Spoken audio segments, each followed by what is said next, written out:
జై హనుమ, జై శ్రీరామ, జై హనుమ.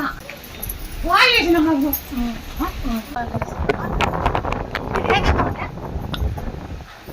వాయి అంకిరాకు, ఉప్పురాయి, తెల్లవాయి, మిరపగింజ దంచి పాలకింక పాలలో పెట్టి ఈ వాయి పోతుంది.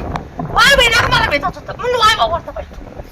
ఇక ఆకు దినం నుంచి జై శ్రీరామ, జై శ్రీరామ, జై హనుమ అని వాసన చూపిస్తాం.